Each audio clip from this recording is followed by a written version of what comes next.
जय श्रीमन नारायण। आज हम गरुड़ पुराण के त्रयोदश अध्याय के विषय में बात करेंगे, जिसमें गरुड़ जी श्री भगवान से कह रहे हैं कि सहपिंडी श्राद्ध विधि, सूतक निर्णय, शय्या दान, पद दान, सामग्री आदि विधि मुझसे कहिए। श्री भगवान कहते हैं कि हे गरुड़, तुमको सहपिंडी आदि से लेकर मैं सब क्रियाएं कहता हूँ, तुम ध्यान से सुनना। जिससे प्राणी परे तत्व से छूट पितरों में प्रवेश करता है, जिनको पिता, पितामह, परपितामह या वसु, रुद्र, आदित्य और नाम से पिंडदान नहीं मिलता, उनको पुत्र आदि के दिए हुए अनेक प्रकार के दान नहीं प्राप्त होते। जिस पुत्र ने सहपिंडी श्राद्ध नहीं किया, वह पुत्र हर समय अपवित्र रहता और उसके शतक की निवृत्ति भी नहीं होती। इसीलिए सूतकांत में पुत्र सहपिंडी श्राद्ध करे। अब मैं तुमको जिस वर्ण में जैसा सूतक लगेगा वह कहता हूँ। 10 रात्रि में ब्राह्मण, 12 दिन में क्षत्रिय, 15 दिन में वैश्य तथा 1 मास में शूद्र पवित्र होते हैं। सैकुल्य को 3 रात्रि, गोत्रज को स्नान मात्र का सूतक है। 4 पीढ़ी में 10 रात्रि का, 5वीं पीढ़ी में 6 रात्रि का, 6ठी पीढ़ी में 4 रात्रि का, 7वीं पीढ़ी में 3 दिन का सूतक होता है। 8वीं पीढ़ी में 1 दिन, 9वीं पीढ़ी में 2 प्रहर का, 10वीं पीढ़ी में केवल स्नान मात्र का ही सूतक लगता है। देशांतर गया हो, वहाँ उसके मरे हुए की 10 दिन के भीतर खबर सुन 10 दिन में उस सूतक को निवृत्ति हो जाएगी। किसी की मृत्यु की खबर 10 दिन बाद साल भर के भीतर सुने तो 3 रात्रि में पवित्र हो जाता है। किसी को पूर्व से सूतक है, तदनंतर दूसरा सूतक प्राप्त हो जाए, तब पहले जो मरा है उसके सूतक से द्वितीय सूतक की निवृत्ति हो जाएगी। जिसके दांत नहीं आए, उसका स्नान मात्र से चौल कर्म पर्यंत 1 रात्रि से यज्ञोपवीत के पूर्व 3 रात्रि का और यज्ञोपवीत होने के बाद 10 रात्रि का सूतक होता है। जन्म से 27 मास तक कन्या मृत हो जाए तो उसकी स्नान मात्र से शुद्धि होती है। ऐसा सब वर्णों में जाने। और कन्या का वागदान नहीं हुआ और उस कन्या का 1 दिन का सूतक सगाई होने के बाद 3 रात्रि का सूतक लगता है। वाक्य दान होने पर दोनों पक्षों में 3 दिन का सूतक लगता है। विवाह होने के बाद स्वामी पक्ष में सूतक लगता है। यदि किसी स्त्री का 6 महीने के अंदर गर्भस्राव हो गया हो, उतने मास का परिगणना कर सूतक की निवृत्ति करें। शवजात युक्त अशोच माताओं को लगता है। गर्भपात होने पर सदै शोच सैप पिंडों को लगता है। जनना शोच, मरना शोच में सब वर्णों को 10 दिन का सूतक है। ऐसा कलयुग में शास्त्र का निर्णय है। आशीर्वाद, देव पूजा, अभिवादन, खटिया पर सोना, स्पर्श करना आदि कार्य न करें। संध्या, दान, होम, पितृ तर्पण, ब्राह्मण भोजन आदि मृतक में न करें। जो लोग नित्य नियमित काम्य कर्मों को सूतक में करते हैं, उनके किए हुए सब कर्म नाश हो जाते हैं। व्रत आदि को करने वाले महामंत्र जापी को श्रोता, अग्निहोत्री, ब्रह्मनिष्ठ, यति, राजा इन सब को सूतक नहीं लगता। विवाह, यज्ञ, उत्सव इनके आरंभ होने पर जानना सोच और मरना सोच आ जाए, अज्ञात अवस्था में भोजन करने में कोई दोष नहीं। यह मनु भगवान का आदेश है। सूतक में जो ब्राह्मण अज्ञातावस्था में अन्न आदि किसी के यहाँ से लेता है तो वह दोष का भागी नहीं है, किंतु देने वाले को पाप लगता है। दाता सूतक को गुप्त रख ब्राह्मण को दान देता है और ब्राह्मण सूतक है ऐसा जानकर भी दान ग्रहण कर लेता है, अतः वे दोनों प्रायश्चित के भागी हैं। इसीलिए सूतक शुद्धि में पिता का सहपिंडी श्राद्ध करें, उससे पिता पितृगणों के साथ पितृलोक में चला जाता है। 12वें दिन त्रे पक्ष में 6 महीने में या 1 वर्ष तक सहपिंडी श्राद्ध करें। यह बात तत्ववेत्ता मुनियों ने कही है। हे गरुड़, शाखानुकूल में सब तुमको कहता हूँ, 12वें दिन चारों वर्णों का सहपिंडी श्राद्ध करें, क्योंकि कलयुग में धर्म का ह्रास, पुरुषों की आयु की अल्पता होने से, शरीर के अस्थिरत्व होने से 12वें दिन सहपिंडी श्राद्ध करें। यज्ञोपवीत, उत्सव आदि, व्रत उद्यापन, विवाह आदि ये शुभ कार्य ग्रह का मालिक मर जाए तो नहीं होते। जब तक पिंड मेलन नहीं होता तब तक सन्यासी उनके घर की भिक्षा नहीं लेते। नित्य और नैमित्तिक कर्म सब लुप्त हो जाते हैं। कर्म लोप से प्रत्यदाय लगता है, इसीलिए सागनिक या निरग्निक 12वें दिन सहपिंडी श्राद्ध करें। सब तीर्थों में जो फल स्नान आदि द्वारा मिलता है, यज्ञ आदि के करने से जो फल उपलब्ध होता है, वह सब 12वें दिन सहपिंडी श्राद्ध करने से मिलता है। कि पुत्र स्नान करके मर्त स्थान पर गोमय से लेपन करे और शास्त्रों विधि से सहपिंडी श्राद्ध करे। पाद, अर्ध्य, आचमनीय आदि से विश्व देवों का पूजन कर भूमि में विकिर पिंड दे। हाथ का प्रक्षालन कर आचमन करे और पितामह, परपितामह, वृद्ध, परपितामह इन तीनों को वसु, रुद्र, अर्क इस अमुक क्रम से 3 पिंड दे। चतुर्थ पिंड मर्तक को देवे। तदनंतर चंदन, तुलसी पत्र, धूप, दीप, नैवेद्य, पान, सुपारी, वस्त्र, दक्षिणा आदि से पूजन करे। सुवर्ण सलाका से उस प्रेत पिंड का 3 हिस्सा कर इन भागों को पितामह आदि 3 पिंड में मिला दे। यदि माता मर जाए तो उसका भी इसी प्रकार करे।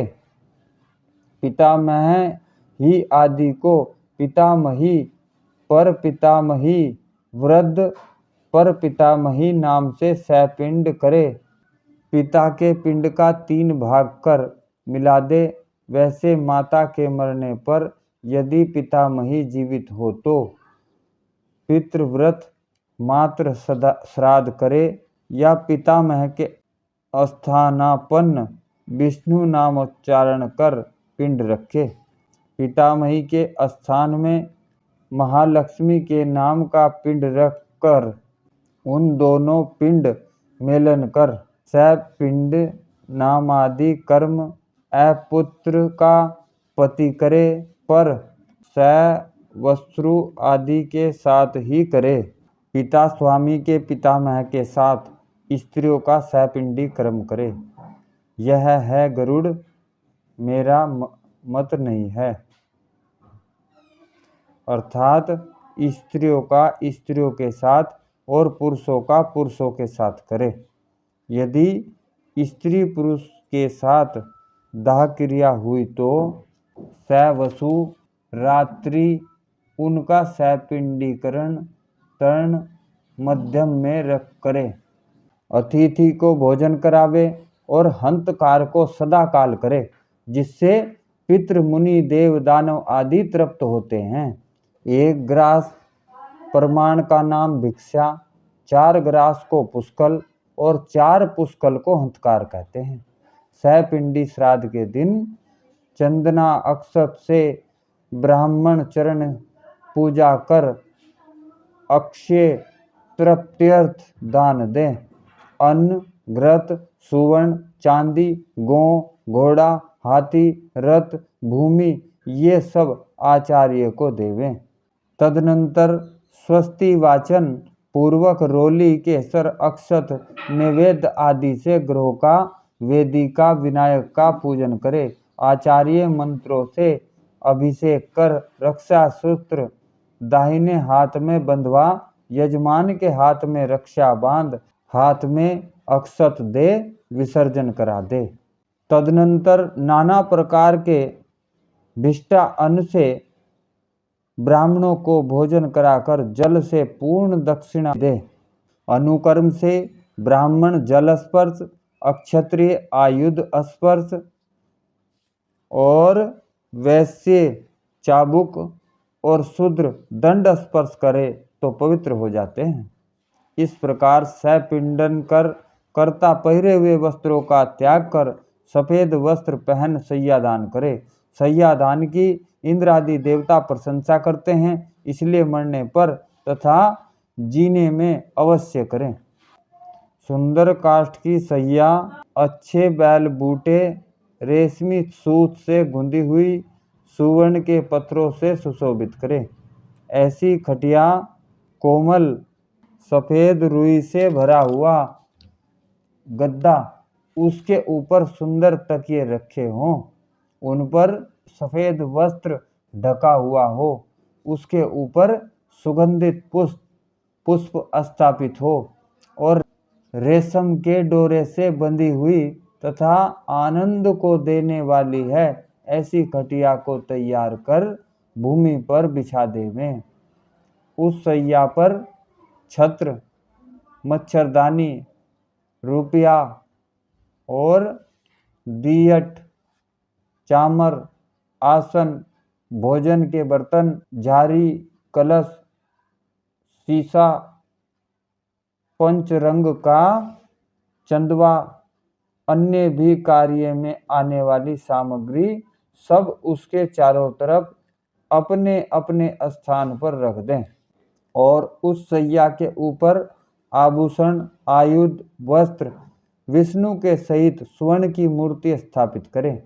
तदनंतर सौभाग्यवती स्त्री के लिए सैया पर कांजल, इंगुर, रोली, केसर, वस्त्र, आभूषण आदि सब दान दें। ऐसा सैया को तैयार कर स्त्री सहित एक ब्राह्मण का गंध पुष्प आदि से पूजन कर कान और अंगुली के आभूषण आदि से युक्त करें। पगड़ी आदि वस्त्र पहनाकर उस सुख सैया पर लक्ष्मी नारायण देव के आगे बिठावें।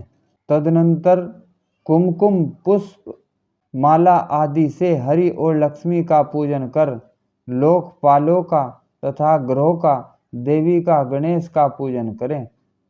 उत्तराभिमुख हो कुसुमांजलि से ब्राह्मण के समक्ष उठ मंत्र कहें, हे कृष्ण, तुम्हारी जैसी सैया अक्षीर समुद्र में सब काल हैं, वैसी यह सैया जन्म जन्म में हमारे साथ रहे। ऐसा कह ब्राह्मण पर तथा प्रतिमा पर पुष्पांजलि प्रक्षेप कर सामग्री सहित सैया दान का संकल्प करें। हितोपदेश ब्रह्मवेत्ता गुरु को दान देकर अभिमान रहित हो, ऐसा कहें, हे ब्राह्मण, आप इस सैया दान को ग्रहण करिए। हितोपदेश ब्रह्मवेत्ता गुरु को दान देकर अभिमान रहित हो, ऐसा कहें, हे ब्राह्मण, आप इस सैया दान को ग्रहण करिए। ऐसा कह करने वाले नमस्कार कर प्रदक्षिणा कर विसर्जन करें। सब सामग्री सहित अति रमणीय शैया का दान करें।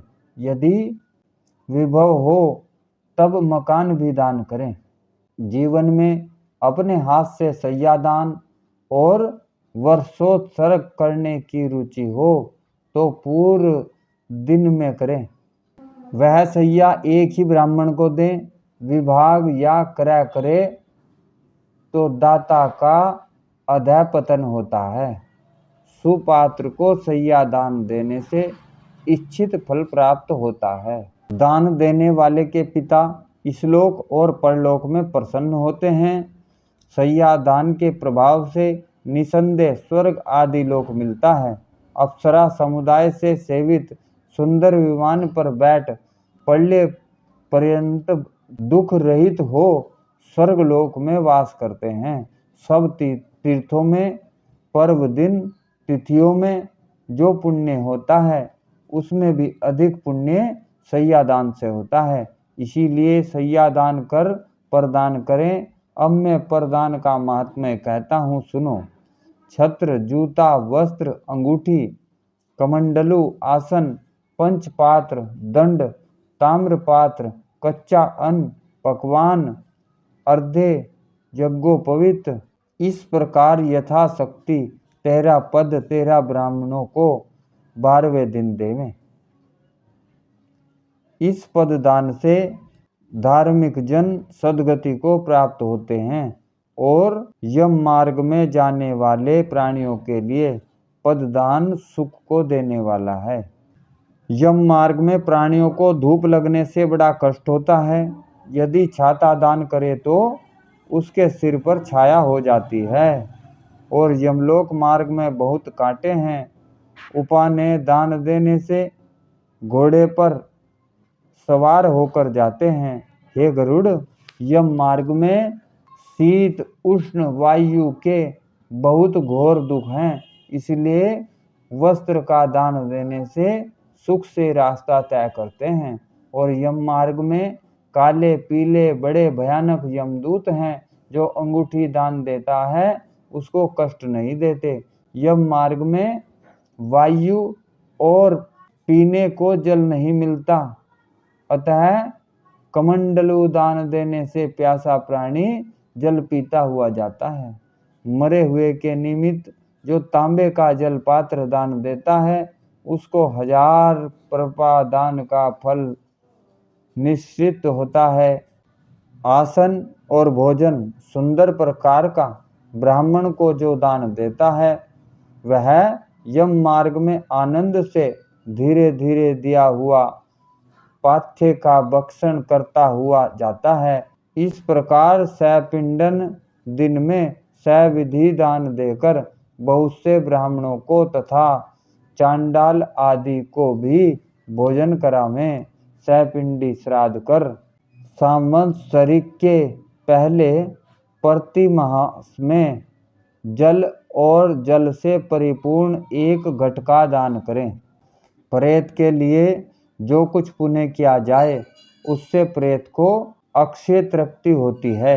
इसलिए मासिक पिंडदान की विधि पाक्षिक में मरे हुए विशेष तिथियों में ही उन प्राणियों का पिंडदान करता हूँ जो पूर्णिमा में मरे हैं। उनका चतुर्थ दिन पाक्षिक श्राद्ध करें। जो चतुर्थी को मरे उनका नवमी तिथि में करें।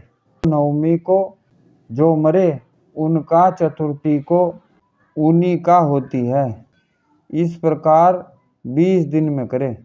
जिस महीने में 2 संक्रांति हो उनको अक्षय मास कहते हैं। उस महीने का श्राद्ध अग्रिम मास में करें। एक मास में 2 महीना हो तो तिथि 30 ही जानना। जो अधिक मास में मर जाए उनका वार्षिक तथा मासिक श्राद्ध तिथि के पूर्वार्ध भाग में करें।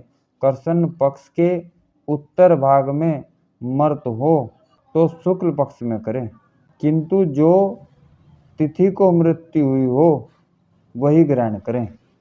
यदि अधिक मास में जिसकी मृत्यु हुई हो उसका सैपिंडी श्राद्ध 12वें दिन उसी में प्रथम मासिक श्राद्ध करें।